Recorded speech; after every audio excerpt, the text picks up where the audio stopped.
Hey, this is Buck Dharma of Blue Oyster Cult, and you're listening to the Sports Circus.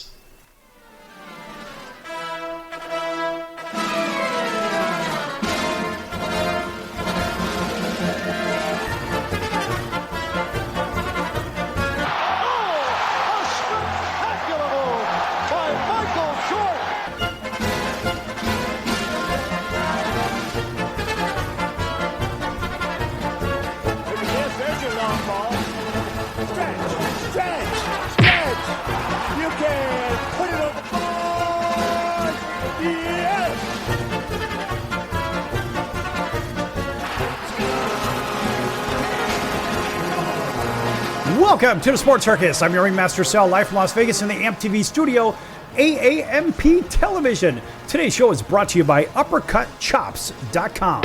Check out their tasty selection of all-natural, dry-aged USDA, prime, Wagyu, and Angus steaks and chops. Wait till you taste their best-in-class New York steaks, the filet mignon, and of course the king of all those gigantic cowboy cut and tomahawk cut ribeyes. Best I've ever had, probably be the best you ever have as well. Check them out at UppercutChops.com. That's UppercutChops.com. Or give them a call, find out what's for dinner. 714-948-0100. 714-948-0100. Again, 714-948-0100 for UppercutChops.com. All right, a big welcome in, everybody listening in on our CBS, NBC, and Fox Sports affiliates and independents from coast to coast. Everybody also watching on Cox, Comcast, Spectrum, Frontier, Oceanic, Time Warner, Spectrum, and Wall Cable TV. Thanks for joining us.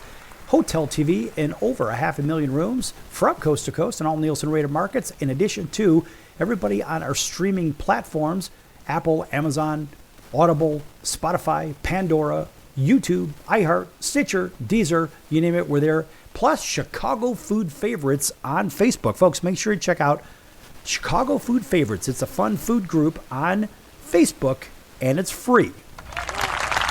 All right. You know, we think of traveling in professional sports, and we ask ourselves, you know, these guys, they sure get a lot of money, let's just say on the pro level. And how do they spend that money? Well, first, let's take a quick look at Major League Baseball's minor leagues. And let's look at the minimum salaries and whatnot there before we start getting into the big numbers.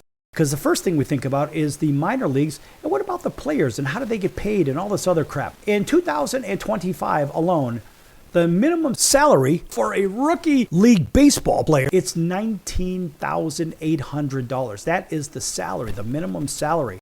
The average $26,200 for a single A-ball team. Low A is 26.2, which I just said. High A is 27.3. There's different levels to A-ball. Rookie league baseball. Then you have your A-ball low and your A-ball high. And then you have double A is $30,250 and triple A is $35,800. Now, off-season, for the first time, players will be paid during the off-season. How do you like them apples? And, of course, it's just a drop in the bucket compared to, I guess, what big leaguers make. But for spring training, off-season training camp, they'll make $625 weekly. And off-season workouts at home, $250 weekly, basically enough to buy them a couple of meals throughout the month. Not really sure how that looks, but ultimately, the numbers are pretty meek and mild. I mean, how do they cover their food bills? It is tough sledding. They have to have a regular job and so forth. Unlike Major League Baseball, the average salary just last year for a Major League Baseball player was $4,660,000. $4,660,000, up from $4.5 million in 2023. And a more detailed breakdown, as you look at the record high, the average Major League Baseball salary reached a record high of $4,660,000 in 2024, marking a 2.9% increase from the previous year.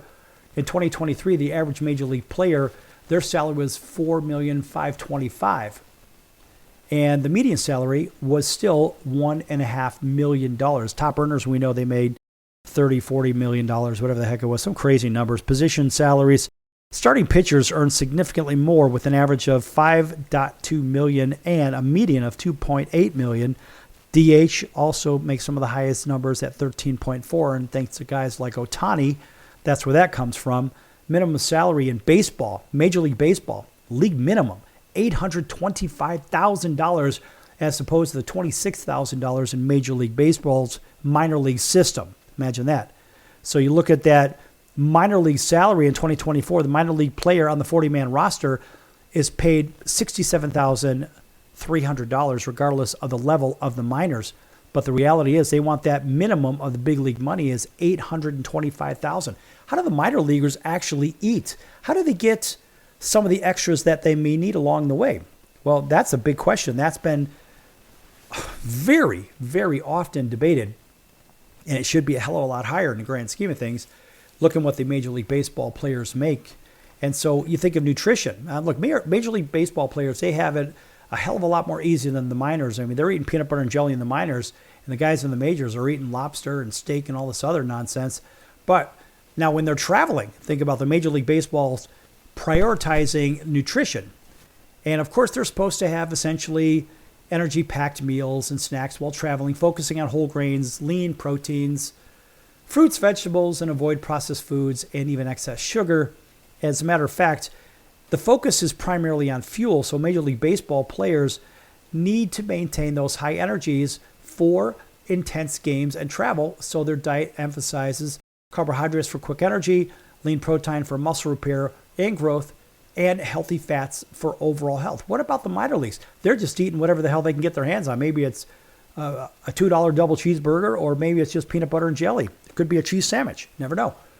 And obviously for Major League Baseball, staying hydrated is absolutely essential. So, of course, they're getting all the fancy water, all the super, I don't know, whatever the supersonic waters are or whatever, versus the minor league players are getting essentially purified water, which is loaded with a bunch of crap anyway.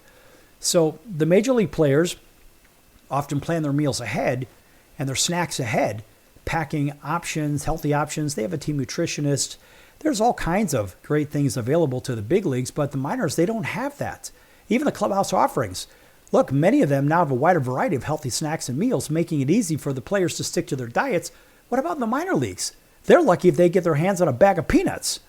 And the pregame nutrition for the big leagues, the meals are carefully chosen to provide sustained energy without causing digestive upset during the game. So they don't have to run to the bathroom. Whereas in the minors, they could be eating, I don't know, a greasy burger, or worse, I don't know, pick your favorite thing, maybe a bag of potato chips or whatever the hell it is. And they don't get the same nutritional value, not even close. And they're expected to operate at an optimal level. Whereas the big league players, they even get post-game meals. Imagine that. So they get the right nutrients, and this is for repairing the muscle tissues, and even include heavier meals with carbs and proteins and whatnot. So they're getting all the right nutrition, but the minors, forget it.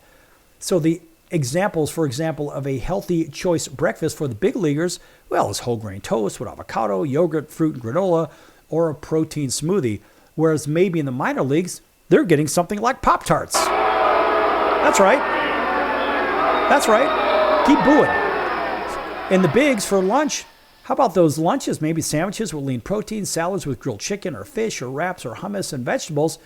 And in the minors, they're lucky if they're getting a double cheeseburger or even a single cheeseburger or a junior burger at that time, and maybe with some fries or something, anything that they could somewhat afford. And for dinner, the big leaguers, what do they get? Pastas with lean proteins, grilled chicken, fish, roasted vegetables, or a lean steak with a salad. What do they get in the minor leagues? Maybe the leftovers of whatever they had from lunch. And of course, the snacks. The big leagues, yes, it's the trail mix, nuts, seeds, fruits, yogurts, hard-boiled eggs. And the snacks, again, for the minor leaguers, probably a candy bar. Maybe Twix left or Twix right, not really sure. But of course, in the bigs, they tell their players, no, you want to avoid all that crappy food, such as the candies, chips, and other junk foods. And they want to avoid excessive sugars, those sodas and the Kool-Aids of the world and those kinds of things, and any sugary drinks, whatever it is. They don't want them drinking energy drinks because they tend to crash the people that drink them. And of course, they certainly don't want the players to have the high-fat foods. Well, some healthy foods are healthy fats in them, but excessive saturated and trans fats are absolutely limited for the big league players. And of course, they don't want the big league players to eat foods that cause digestive issues. So maybe you're in the middle of a game and your stomach gets loaded with gas or something, and you got to run to the bathroom. digestive problems happen on the field, and it causes a big distraction on the field for the team and all this other nonsense. Whereas the minor league players, I don't really understand this. The minor league players are treated like $150, or better yet, like $1 million, green and wrinkled. But most importantly, the big league players get all the nutrition. It's kind of like eating healthy in the United States. A lot of the people that eat healthy, they find it very expensive, generally speaking, whereas the people that are either at the poverty line or close to the poverty line or in the lower middle income areas, they are a little bit, they tend to be a little bit overweight because unhealthy food is inexpensive. And so therein lies a problem. Our system is broken. Now you wonder how they do it on the stage when it comes to people that are singing or doing live shows or stage shows or whatnot. Obviously, nutrition is a really big deal. And what if it's a touring show, right? So we think about these little things, but we also have to consider, what about the musicians out there? How do they handle it? In the next segment, we're going to hear from Jason Owens. Check him out at Jason Owens Music. He's a country star. JasonOwensMusic.com. Make sure you check him out, folks. Coming right back here with a little bit of music from Jason and a few segments with Jason Owens himself. Don't go anywhere. Lots more to come here on the Sports Circus. Back in a few minutes.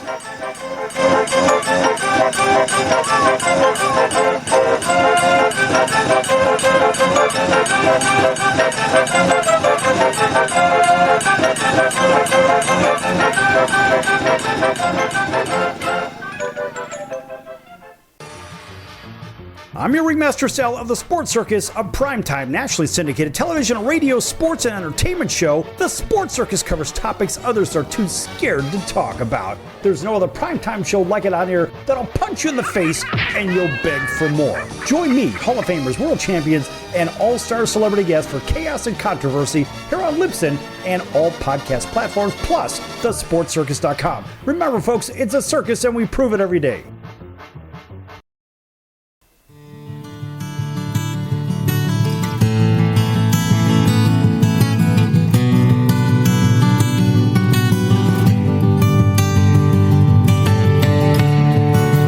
Paper I look perfect, just a nice country boy from the south.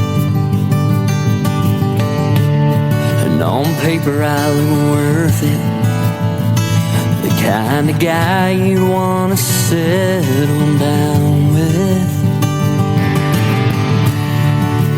But in reality,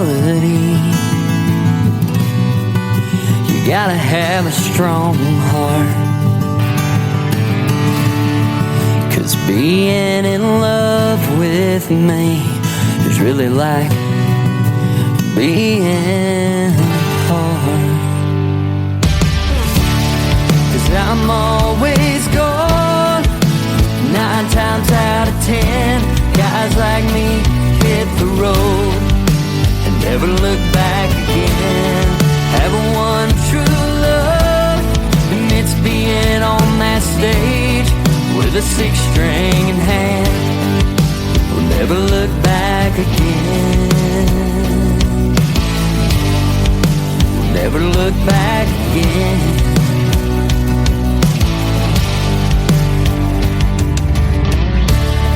And on paper we look perfect. When we walk into a room, everybody smiles. And yeah, I can hear them talking, saying that's the cutest couple I've seen in a while. But when you drive by my house and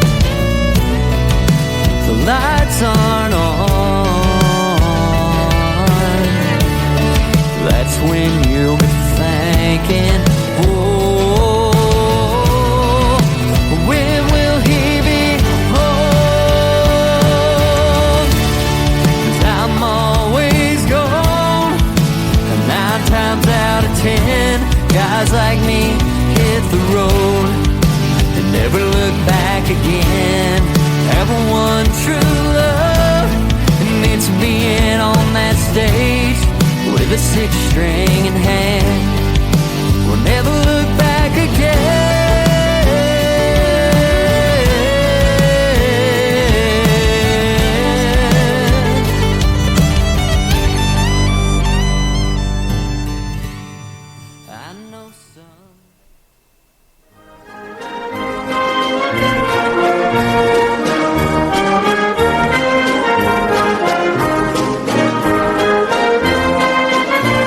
Welcome back to the Sports Circus. I'm Roy Firestone. Now it's time to throw it back to Sal.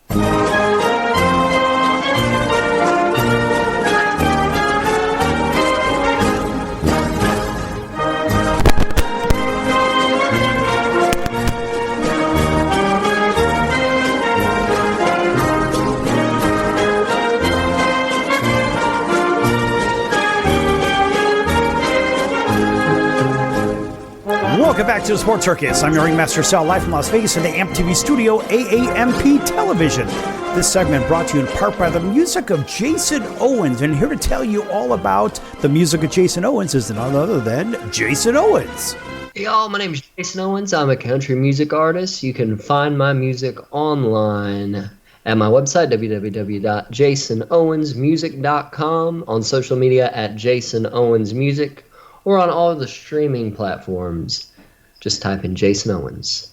All right. And welcome back, everybody, on all of our network affiliates, all plus our independents, including our friends all the way down to Auburn, Alabama, WAUD, home of the Atlanta Braves, WDJY over in Atlanta, 99.1 FM, plus our friends over in Honolulu on CBS Sports 1500, KHKA, that's home of the Yankees, 49ers, and the Alabama Crimson Tide, if you know what I mean.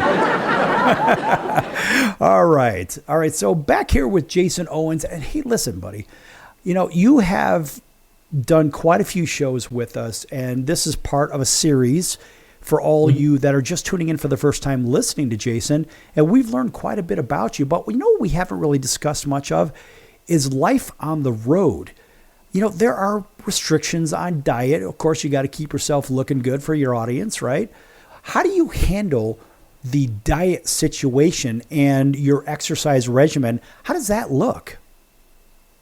Yes, Al, it's very difficult, honestly. When you're on the road, you have lots of temptation of quick fast food and things like that just are not good for your body.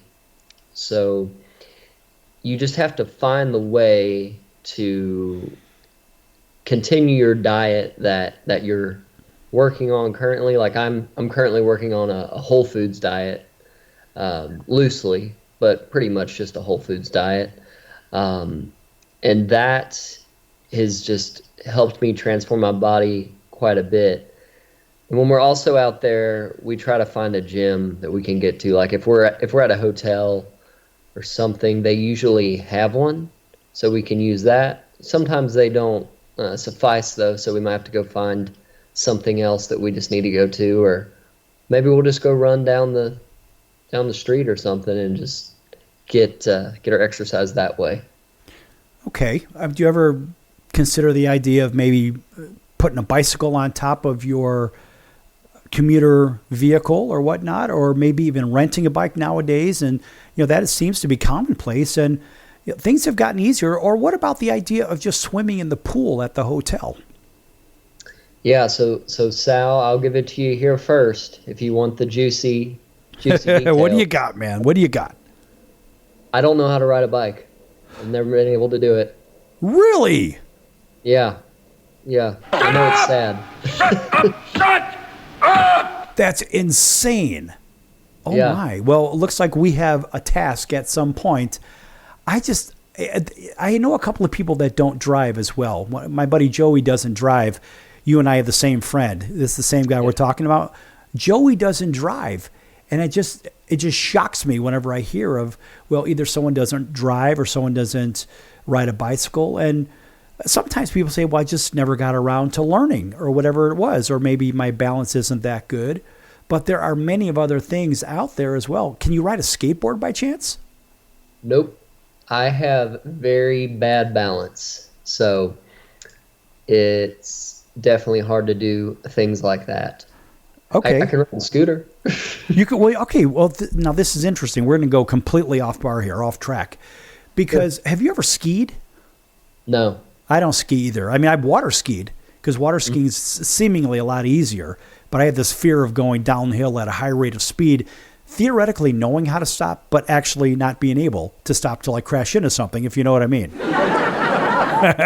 Kind of a small problem.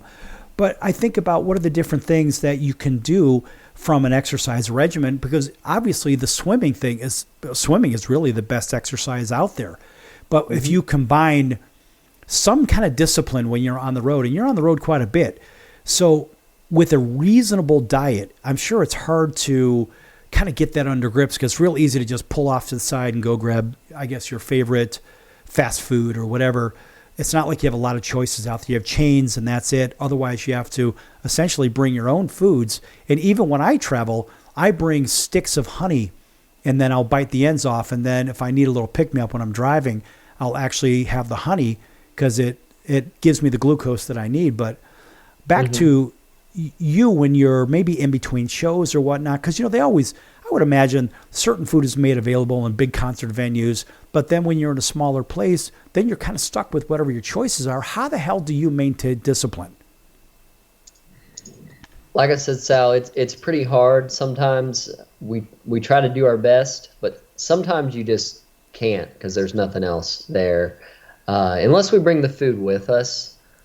But if we don't have a way to cook it, that runs into other issues, So if we have to, we might break down and grab something that we really shouldn't eat, but that's the last resort for sure. I would imagine. And honestly, people are going to do what they're going to do, because it's so hard to just stop altogether being a spontaneous human. And let's face it, I like my share of burgers and fried chicken and everything else, just like everybody else. But you're on stage.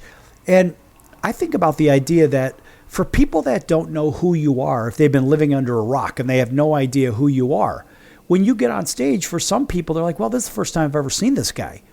And so you obviously want to look your best. You're already going to sound your best. We know that. Even when you're having an off day physically, you're still going to sound your best, because that's what you do. You're an entertainer.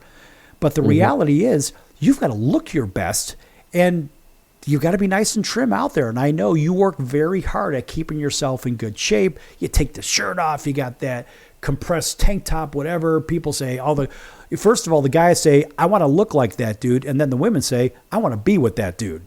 I'm sure that's the kind of thing that runs through the audience's head. I mean, just being honest, right? Yeah. So what is your advice to the other artists out there that are just getting out there and touring? Because you've done plenty of touring. What would you tell the other artists out there if they're maybe a little bit on the lumpy side? And what is your input? What do you say to them? Let's just say their music is good. What do you tell them? Sure. Well, in recent years, it doesn't seem to be as big of a deal for being in shape as it used to. But if someone wants to get in shape and they just want some advice on that, I would say to do a diet, maybe like a whole foods diet or keto or something, and try to exercise when you can, at least once a day. When you're referring, hold that thought. When you're referring to a whole foods diet, what is that exactly?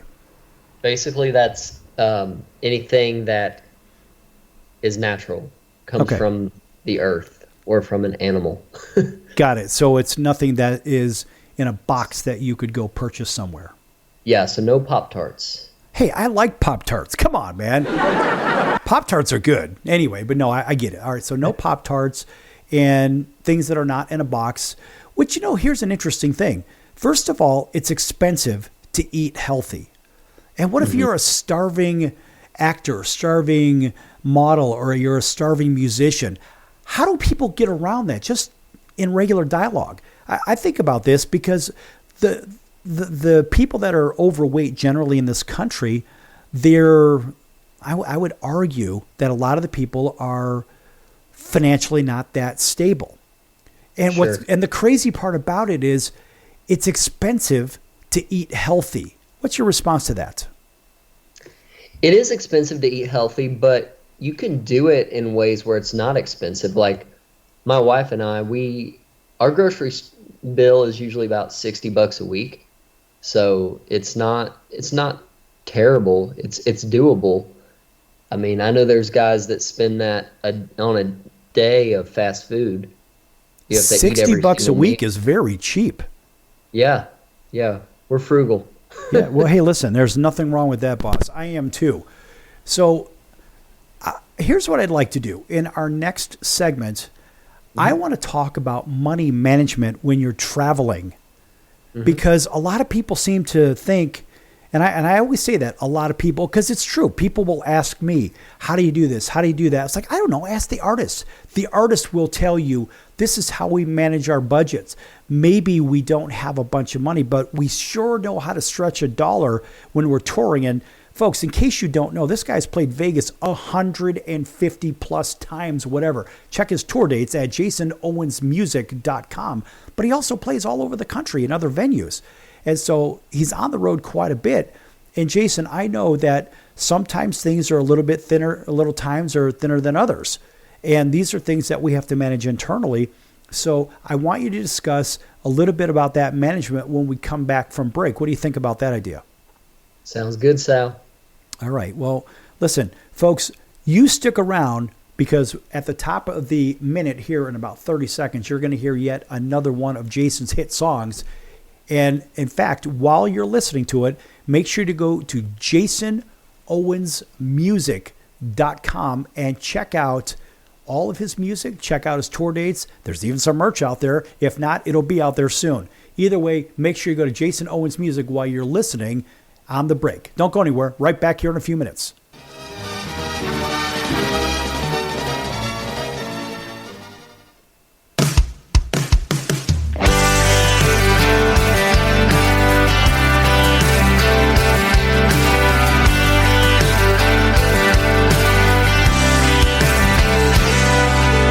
Told me you're going out tomorrow, going to drown all your sorrows, going out with your girlfriend, leaving your boyfriend at home. Now it's been a while, I guess I should expect it. You do this every time, soon you're gonna regret it. When he sees my number on your phone at 3 a.m. I'm always your first call when you had a little too much. You're running to me no matter what. When you're getting past the point of a buzz, you start searching. You keep looking for something you've already found, but it takes a shot of 90 proof to make you drown in your emotions and realize you want me. When you're with him and you're in denial, I'm your first drunk dial.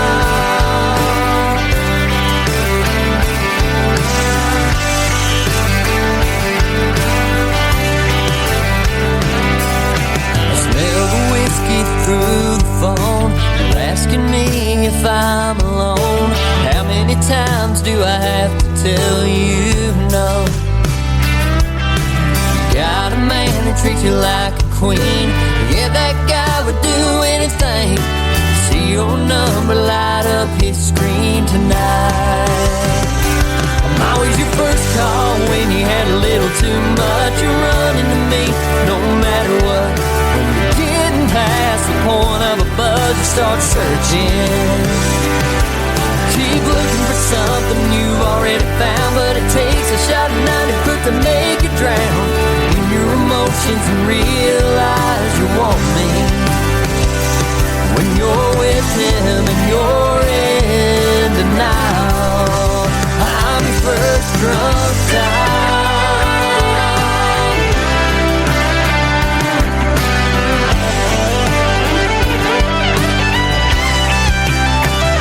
I'm always your first call when you had a little too much. You're running to me no matter what. When you're getting past the point of a buzz, you start searching. Keep looking for something you've already found, but it takes a shot of 90 proof to make you drown in your emotions and realize you want me. When you're with him and you're in denial. When you're with him and you're...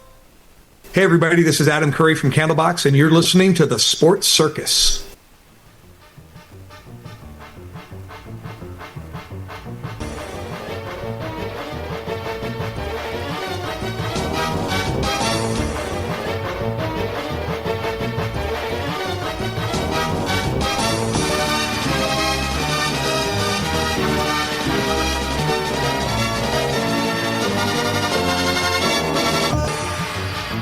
Welcome back to the Sports Circus. I'm your Ringmaster Sal, live from Las Vegas in the AMP TV studio, AAMP Television. Folks, you just heard a song called Drunk Dial from Jason Owens, probably my favorite out of all the ones that Jason's made. And there are lots of them, folks. You can check them out at jasonowensmusic.com. That's jasonowensmusic.com. And folks, if you haven't seen him, make sure you check out those tour dates and go watch him live, because this guy sure knows how to put on a show. Jason, welcome back to the Sports Circus. Hey, Sal. Be back. All right. So we left off talking a little bit about when you're traveling and how do you maintain the food, the diet, the exercise, whatnot. How do you actually stretch the dollar? How does that look? Because, look, there's a lot of people out there that are touring. Maybe they're trying to go get a gig or whatnot. And when times are a little bit thin, we all have those. How do you stretch the dollar and make it last when there are, four or five of you traveling at a time? Well, Sal, that's a really good question. So, one of the things is, it's kind of like when you go on vacation, right? When you travel, what do you have to do? You have to get food, you have to figure out your transportation, you have to figure out where you're going to sleep. And when you have 5 people or so in a hotel room, it's kind of hard to do that sometimes, because we will sometimes get like 2 rooms, so we will split up, sometimes 3 rooms, whatever. If we get 5 rooms, that's a luxury. But think about that, like, you add that up, a hotel room is not cheap.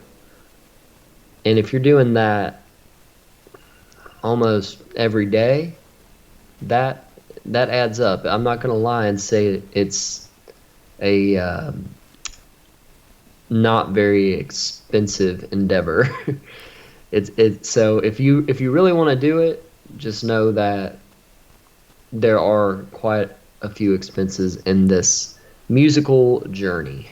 Well, I would imagine there are. And also, thinking about the idea of, for example, if you're paying for your own rooms, or maybe you're booking something where a hotel's already included and maybe food is included. It doesn't matter which venue it is, but the idea still comes down to budgeting and stretching the dollar. Maybe you're at a location for 6-7 days, and let's say you only have a certain amount of money, and let's say you're getting paid in arrears. And so you have to stretch your dollar. And so some decisions have to be made. First of all, if you have to buy your food, buy your hotel, you really got to watch it. Oh, by the way, there's also gasoline for the vehicle. And what about maintenance for the vehicle? And I'm sure that even insurance and roadside assistance, that everything comes into play. A lot of people don't really realize what goes into going out and doing the road show. And that's why there was that AC/DC song we think about, it's a long way to the top if you want to rock and roll. Right? Getting ripped off, underpaid, broken bones, and all this other crap. How much does that relate to you? Talk about that. We've been very fortunate that most things that we do they've been very kind to us in that type of regard, but every now and then you get into a situation where you're not necessarily happy with the accommodations or whatever. It's sometimes it's great, sometimes it's not. It just is what it is. Okay. Well, if it is what it is, I say fine. Reach up, grab your guitar, and remember that show, Whose Line Is It Anyway? Uh-huh. All right. So now I'm going to give you a quick opportunity to make something up quickly, right there, right on the spot, get some energy up, and give me maybe The Woes of Traveling song. What does it look like to be out on the road? Come on, man. What do you got? Oh, okay.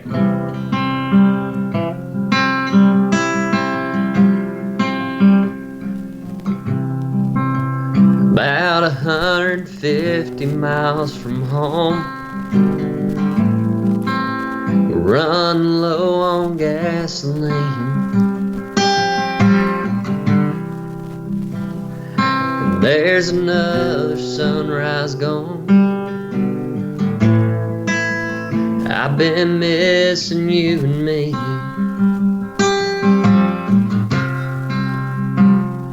I keep running down this highway, looking for adventure, but I'll never find my way home. So when I get back, I bet you'll be gone.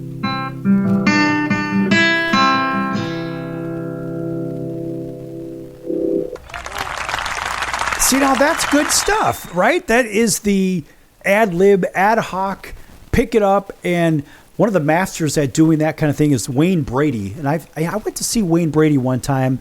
He was doing some kind of a comedy show. And I have never seen anybody do improvisation like this guy. Whether it was comedy, whether it was singing, whether it was dancing. He's just one of those master entertainers. I got to tell you, he's better on stage than he is doing game shows. Do you ever see yourself maybe emceeing a game show or a television show or something at some point? Maybe the Grand Ole Opry by chance? Yeah, that'd be great. I'm not opposed to it at all. Okay. All right. So talk about that.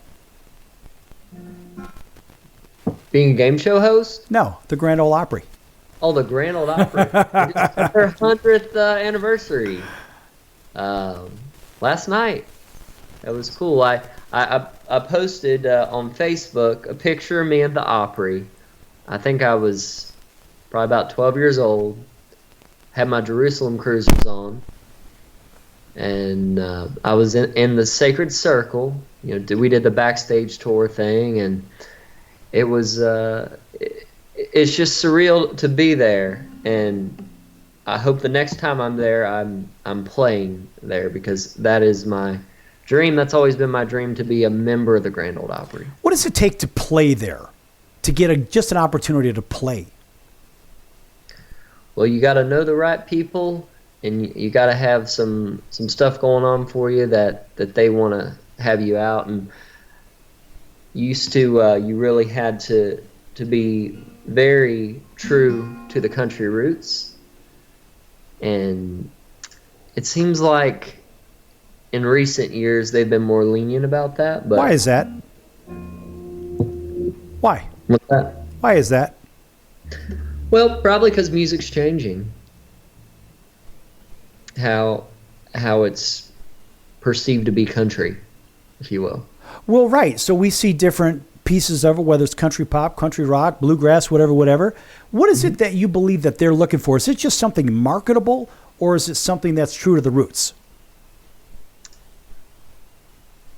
I think it depends on who is booking the show.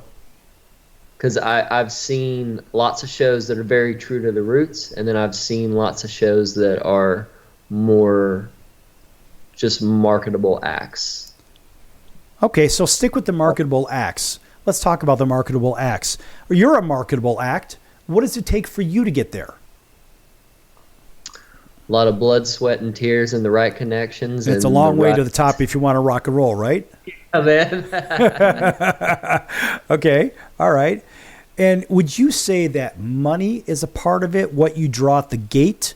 Or do you believe, I have to ask you this, do you believe that people have essentially bought their way onto the Opry stage? Come on now. I don't know. I don't think so in that regard. I know that lots of people buy their way onto tours and onto opening slots and things like that to try to get some more exposure that way. But I haven't heard of anyone buying onto the Opry. So there's a certain degree of integrity there here in our last. Jason, I'm keeping you around for the last segment. So okay. You're going to have to raise up that energy level, and let's go. You're sticking with me. So the idea is people don't necessarily buy their way onto the Opry stage because they are, let's just say it's a group with a lot of integrity. But there are always people, maybe at the mid-level or trying to get up to the upper level, whatever it is. And I'm saying administratively. I'm not saying on the stage. We'll say behind the scenes that they're that people, generally speaking, are trying to catapult themselves in their careers upward, just like they are on the stage. So is it possible that maybe, I want you to think about this, maybe they might take a little extra in the pocket just to make a decision to maybe put somebody on a lineup? Maybe. You just never know. Depends on who you're dealing with. What is your suspicion? Yes, no, what? For the Opry? Yeah. No. See, that's the right answer. I don't believe it either. I really don't believe it either. A lot of people are going to hear this, and they're going to say, well, let's see if he's sold out, and let's see if he's going to cover up or whatever. But I feel the same way. I don't think that they would do that, only because there is a high degree of integrity involved with the whole Opry situation in the first place. So let's just kind of leave it as an organization and a purpose that is greater than the almighty dollar. I think that's probably the best way to look at it. Folks, when we come back, Jason's going to stick around with us for the last segment of the program. But right now, you're going to hear another one of Jason's hit songs. So don't go anywhere, and make sure to check out JasonOwensMusic.com while you're listening.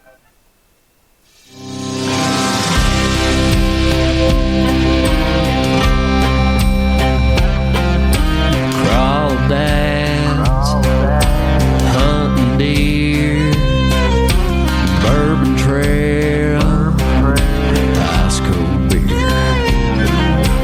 bluegrass, Plum Bay, with her iced tea, pouring one for me. Kentucky is my land, bathing in the creek to the Derby stands. We say all and amen, but I've been meeting God in the deer stand, or out here on Cumberland Lake, casting out a line with my crazy horse bait. To you it may not make sense, but I'm from Kentucky.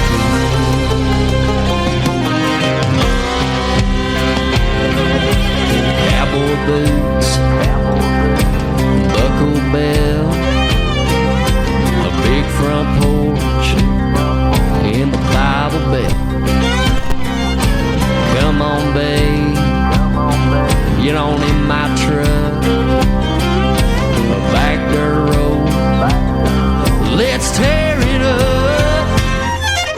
Kentucky is my land, bathing in the creek to the Derby stands. We say all and amen, but I've been meeting God in the deer stand, or out here on Cumberland Lake, casting out a line with my crazy horse bait. You, it may not make sense, but I'm from Kentucky.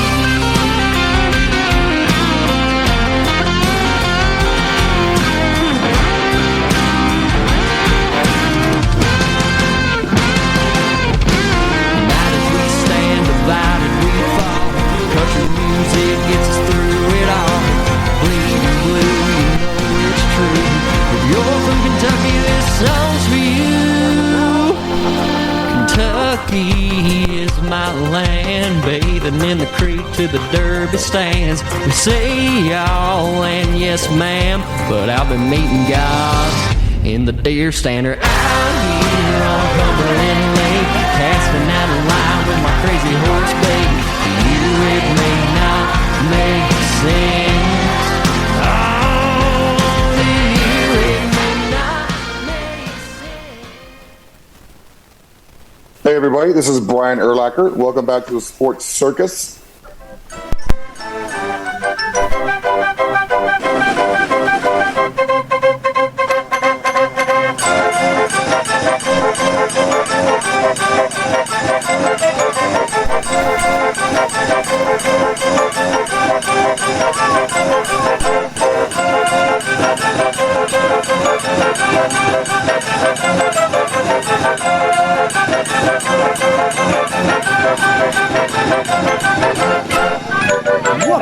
Sports Circus. I'm your Ringmaster Sal, live from Las Vegas in the AMP-TV studio, AAMP television. Folks, make sure to check out thesportscircus.com for our upcoming guests, our prior guests, recorded shows, which can be found on all platforms such as Apple, Amazon, Audible, Spotify, Pandora, iHeartRadio, YouTube, Stitcher, Deezer, you name it, we're there. You can't get away from us. Also, make sure you check out the partners page. Lots of great partners for the Sports Circus. Check them out. There's a whole bunch of them up there. One of our favorites, of course, is Al's #1 Italian Beef, 1079 West Taylor Street in Chicago's Little Italy. That's Al's #1 Italian Beef, 1079 West Taylor Street in Chicago's Little Italy. If you can't get over there for some great food, check them out at alsbeef.com. That's alsbeef.com. Nice round of applause for them. That's the Kung Fu applause, folks, in case you're wondering. Kind of like when you're watching a Kung Fu movie, how sometimes you'll see their mouth move and they won't say anything. Well, we don't have that problem over here. Back here with Jason Owens. Check him out at jasonowensmusic.com. And so, Jason, listen, from an energy standpoint, I know that you work really hard trying to keep yourself in shape. Sometimes you get a little bit tired, a little bit lethargic, but hey, let's face it. When it's time to step on that stage, whether you're live on stage in front of somebody or on TV or on radio, it's time to dial it up a little bit. So what do you have to say to the people on keeping your energy level up? How do you do that? It's almost like putting on an act. But then again, you are an actor as well, correct? Yeah, man, I would say you need to focus your energy on that moment of being on stage, because when you're traveling all day or flying or whatever, I guess that's still traveling, it takes a lot out of your body, and you just need to compartmentalize that energy for when you get on stage so you can give everything you got for the audience, the audience. It's the same thing whether you're just simply on radio. And I tell you what, folks, in case you don't realize this, it's actually harder to be on radio, do radio, rather than television or even on stage, because you have to essentially close your eyes and use the idea of theater of the mind. So we're technically an artist with a vocal paintbrush. And so what we're trying to do is have you realize what you're listening to, have you imagine what you're listening to, and try to put yourself in that situation. So it's always interesting to listen to what people are saying, and remember that they're sitting in a room talking to a blank microphone without an audience. How do you handle that, Jason? I guess I just have to think about what I'm saying. I'm definitely more of a visual person, but working on this radio thing with you, Sal, I guess I use my words more for painting songs. Well, in the same way, when you're writing a song, you're basically doing the same thing. And what it sounds like technically, think about when you leave a voicemail message for somebody, that's one-way stored voice.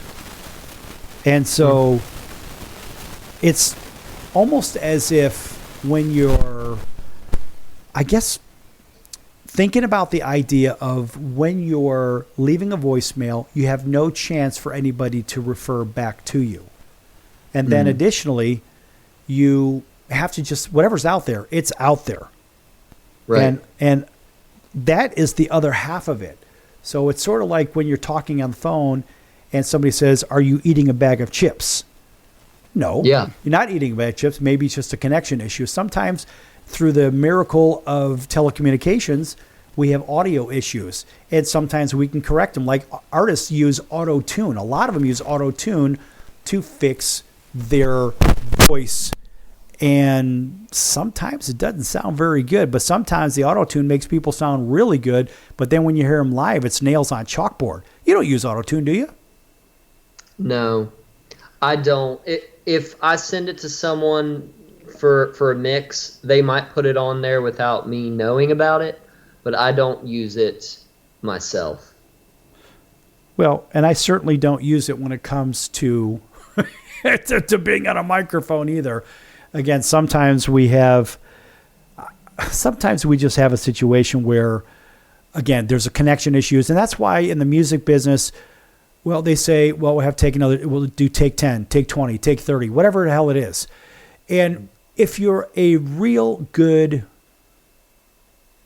vocalist, then you don't have to do 10, 20, 30 takes. Sometimes you may have to do 5 because maybe your levels are off. Maybe you're not singing in the key of whatever you pick. Maybe you're in the next key down or something to that. Maybe you're a half an octave off or something. And this happens on a regular basis. But when it happens on stage, it's almost catastrophic because you can't take it back because the sound's already there, right? Mm-hmm. Definitely. And with everyone's phones nowadays recording everything, it's going to be there for a long time. Yeah, right. There's no way to fix that one. So that's why I always ask people, if they say I'm a good singer, I say, great. Let me hear you sing something a cappella. Now, I've already heard you do that. Mm-hmm. Even before we started working together, I heard you sing even a happy birthday to somebody that I know. My point is, I know you can sing. What do you have to say to the people out there that cannot sing a cappella and they cannot sing at different octaves, but yet they think they can sing? If they're trying to do professionally, they need to put the work in to get to where they can sing, because it took me years and years to get to where I'm at, because when I first started, I couldn't sing either. You just have to train that muscle and put the work in, and you'll do good things. Yeah, and so being able to sing a cappella, let's face it, there are people that we know in this world that are really good at it. And of course, what do? They'll sing the national anthem or this, that, and the other, but they can hit the highs and lows of their range and maintain a nice steady mid without it getting distorted. So if they're going up, they're not literally yelling, but they have a little vibrato. They know what they're doing. And so for the people that don't, at the other hand, like you'll hear these guys do Cookie Monster, and they'll growl into a microphone. Rah, rah, rah, rah. I don't understand that. That has nothing to do with singing whatsoever. But that's for men and women. And for the men and women that are out there, they think they could sing. Hey, tell you what, let's turn all the audio off and let's just turn the microphone on, and then let's let them listen to themselves and see if they like what they hear. Would you say that's fair and reasonable? I would. You know, the Cookie Monster thing you're talking about, what blows me away the most is when they do that, and then after that they sing beautifully. That just blows me away that they can make their voice sound like that and then sound very well trained, classical even. Well, right. I mean, you know who is a really good example of that is the dude from Five Finger. Yeah. From Five Finger Death Punch, man. That dude can sing for real. They're right here local in Las Vegas, of course. Nice round of applause for them. And one of the show's friends, Jason Hook from Five Finger, he's the original lead guitarist for 10 years, I believe, with Five Finger. But man, that dude can sing, but he also could growl and Cookie Monster it up. Have you ever heard the female Cookie Monsters? Yeah, man, and it sounds wicked. It frightens me, quite honestly. It's frightening, man, but it's cool. It's cool, but it is frightening because you're like, how could this sweet young thing, whatever, go from this glorious voice to this, I'm terrified, I'm scared out of my skin, but go right back into this glorious voice. That is the epitome of acting, but through vocals, right or wrong? Definitely. One of the ladies that I know is a friend of the band. Her name's Heidi Shepard, and she's in a group called the Butcher Babies. Oh, mercy. And she does that, man, and it's crazy. But, like, when you see her, she's just this little blonde girl, and this just evil voice comes out. It's just crazy. Holy smokes. So that sounds remarkably scary, but that's also a super talent too. If you could go from one to the other, it's like, what is your range? So, singing is an absolute art. And for certain bands that we both know, we hear their studio stuff, and a lot of times Jason, they didn't even really sound like that live anyway, and everything was fixed in the mix. Because when you watch them live and you listen, it's nails on a chalkboard. But man, when you could go with that crazy range and get back, hit your highs and lows and maintain and then rah, rah, rah, rah, whatever, that is an absolute skill. Yeah, skill, talent. And Sal, I don't know if you know this or not, but there's a lot of guys that use auto-tune live now. They've been that's doing awful. That for a while, that is too. awful. That's disgusting. We've got the technology to do it now, so I've seen it more than I'd like to admit that I've seen. We've never used it, though. Jason, Live. it's an abomination to the art of singing in the first place. It is. It really is. How dare they stand on stage? It's kind of like using the backing tracks. It's like, yo, you got a guitarist, you got a drummer, and you, by the way, have a really good drummer. We like Danny. Danny's a great drummer. And he's a smart guy, too. And you got a good bass player, and you play the hell out of your guitar as well. You got a great fiddle player, all the people that are playing the instruments on stage. You have a really good ensemble. But for the people that have to use backing tracks, I just give them a big, fat boo. I don't understand it. I'll never understand it. If you're out there taking money from the audience, you should at least have the heart to go out and earn that money, right or wrong. So, Sal, I see it both ways. If you are reliant on those tracks to do the performance, I'm not okay with that. But if you're just trying to add a little something extra in there, like maybe a song is like a steel guitar part or some percussion parts or something that you just can't, as an artist, afford to bring out that person for that part. But that needs to be there. When you use tracks in that way, I don't have an issue with that. And the other thing is, when you use tracks, when you see a band that uses tracks, they're playing perfectly in time.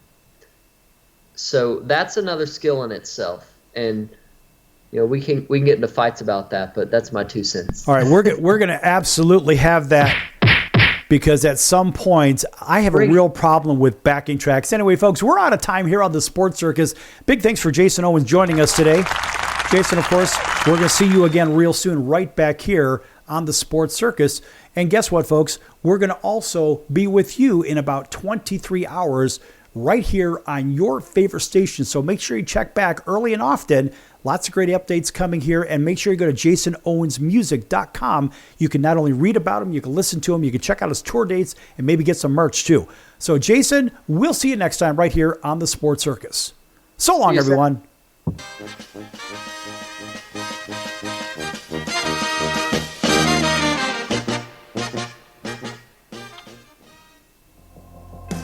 Like a locked up bank vault, and I'm trying to crack the code. She's a perfect 10. She's got nowhere else to go. Yeah, I'm trying to show her I'm the kind of man she wants. She's had some real losers and it's, but her defense is up. And I just want to love her to the moon and back. I'll never cheat, never lie, yeah, baby, none of that. But slow and steady wins the race. It's the thrill of the chase. You gotta build the trust up these days. You might start with a ball of Jack, maybe we won't need that. I gotta find a way to call her